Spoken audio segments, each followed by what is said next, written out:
Congress retain. Mrigendra जी, देखिए, आपका जो पोल आया है उसमें बीजेपी को 29 से 35 सीट दिखा रहे हैं अभी। मुझे लगता है पोल को और गंभीरता से देखने की जरूरत है, क्योंकि आपका ये पोल कुछ दिन पुराना होगा और तब तक कैंडिडेट घोषित नहीं हुए, क्योंकि कैंडिडेट अभी पिछले 4 5 7 दिनों में घोषित हुए। दूसरा, अभी दोनों पार्टियों का घोषणा पत्र नहीं आया। आज बीजेपी का घोषणा पत्र आया है, जिसमें अमित शाह जी ने मोदी की गारंटी के नाम से उसे लॉन्च किया है। राजस्थान की तरह यहाँ भी पीएम मोदी का चेहरा जो है वो ठीक। मायने रख रहा है और सामूहिक नेतृत्व में लड़ा जा रहा है। हालांकि अभी जो हमारे यहाँ दोनों, क्योंकि छत्तीसगढ़ में 2 चरण में चुनाव होने हैं। जी जी जी जी पहले चरण में जी 7 तारीख को होगा।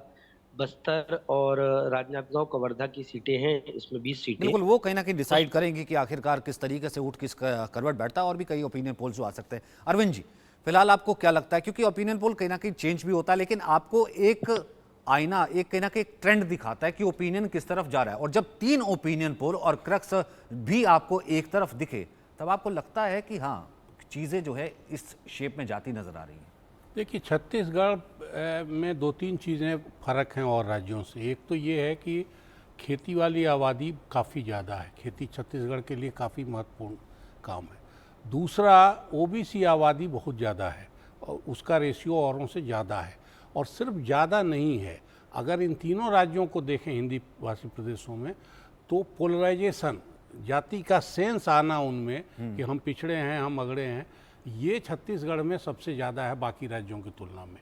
और भूपेश बघेल उसको कहीं ना कहीं हवा दे रहे हैं या उसको रिप्रेजेंट कर रहे हैं। ये उनके हक में बहुत मजबूती से गया है। ठीक है, बीजेपी किसी को भी ढंग से प्रोजेक्ट नहीं कर पाई और ये आखिर against में गया। रमन सिंह को ले आई है।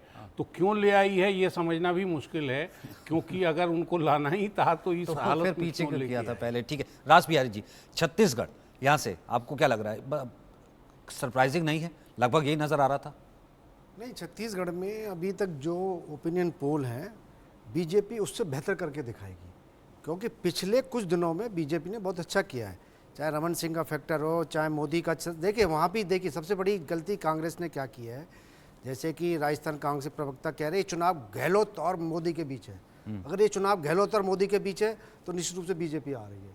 इसी तरह से अगर ये चुनाव भूपेश बघेल और मोदी के बीच है तो मोदी, वहाँ पर अभी कई सारे चैनल देख रहे थे, वहाँ पर मोदी को लोग 10 में से 9 नंबर दे रहे हैं और भूपेश बघेल को 10 में से 7 नंबर दे रहे हैं। इसका मतलब मोदी वहाँ बड़ा मुद्दा है, मोदी बड़ा चेहरा है वहाँ पर।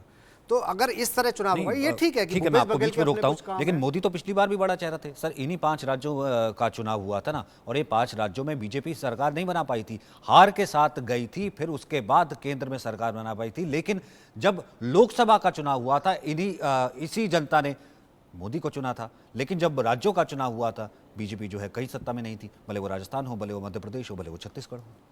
देखिए, इन राज्यों में जिस तरह से पलटमारी होती है सरकारों की, उनका अपना एक रिवाज है। अब 2014 में चुनाव हुए थे, तो 2014 से पहले जो वहाँ चुनाव हुए, 2018 के चुनाव, 23 के चुनाव, 2018 के नतीजे, अब उसके बाद 19 के चुनाव हुए। 19 के चुनाव हुए ना, तो 2018 में बीजेपी ने लूज किया, लेकिन उसके पहले बीजेपी ने गेन किया। बिल्कुल। नरेंद्र मोदी की जो साख है, दरअसल वो बीजेपी के लिए तुरुप का इक्का की तरह है। और जहाँ कहीं भी चलती हुई सरकारें हैं अपोजिशन की, और वहाँ लगता है कि इसमें बहुत सारी कमजोरियां हैं, वो करप्शन का मामला हो तो, भ्रष्टाचार, अपराध का मामला हो तो, सरकारें अपनी ही पार्टी के भीतर कई तरह की